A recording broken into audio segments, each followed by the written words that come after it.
These two rods of steel have embedded in them the economics of both peace and prosperity. In the 19th century, a businessman here in Frankfurt tried to warn the people of Germany that if they wanted that peace and that prosperity, they had to decode the secret embedded in these two rods of steel. They didn't listen to him, and the result was that Germany dragged Europe and the rest of the world into a terrible war. Public transport was one of the great innovations of the 19th century.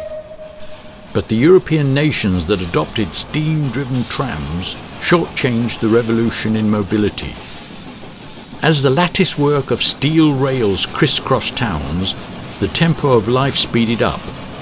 Productivity in the economy rose in leaps and bounds.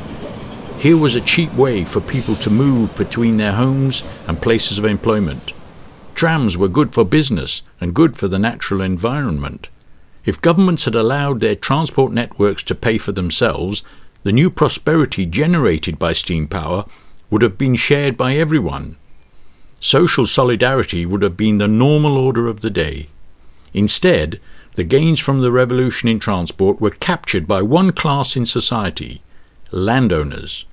The trams were turned into a tool for dividing communities between the haves and the people who became the urban have-nots. In Germany, Frankfurt businessman Michael Flürscheim realized the social significance of the tram. In 1888 he convened a meeting to create the Land Restoration League. He wanted to highlight how tax reform could change Germany's destiny. He explained that there was no need to tax the wages of working people. Large populations needed running water delivered to people's homes. A flourishing community needs schools, hospitals, theatres. All of these services could pay for themselves. They created value which surfaced through the land market. These amenities could be supplied at no charge to the public. Everyone could literally enjoy a free ride. Passengers could ride on trams without paying. This would be similar to the way that people were not charged for riding on elevators in the high-rise buildings of New York. The costs of the elevators were covered by the rents from the additional apartments at the top of the buildings. That's why Flürscheim advocated the need to raise more revenue from Germany's land tax.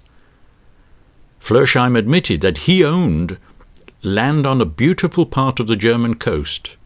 Other people were providing the railways, hotels and public buildings to attract visitors, but this, he admitted, was pouring profits into his lap. It was wrong, which was why he advocated that Germany needed to increase revenue from the land tax. The evidence from the suburbs around Frankfurt proved his point. When the tracks were extended into the rural district of Heidenheim, ground rents doubled. Flürscheim argued that those rents should be reinvested in public services, and taxes on people's wages could be abolished. The result would be full employment, rising living standards, and contented communities. Flürscheim was acutely aware that Germany's high culture was not reflected in life on the streets. The stresses of industrialization were dividing the people of Germany. One of the ugly consequences was anti-Semitism. So when members of the Land Restoration League tried to elect Flürscheim as their president, he declined. He pointed out that he was a Jew.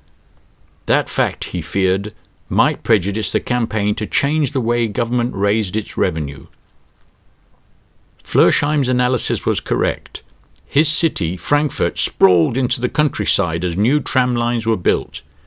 Heidenheim was one of the rural areas which experienced a land boom, which continues to this day. Speculators are attracted by the profits they can extract from greenfield sites adjoining stations. Commercial buildings are profitable because the trams deliver employees from other parts of the metropolis to their places of work.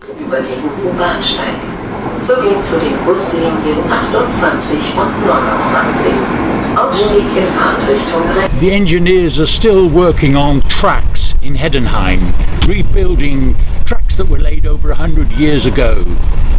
Frankfurt is now at the centre of a vast metropolis. In fact, Frankfurt is at the centre of the Eurozone, but the German government has still not learnt the lesson embedded in these rods of steel.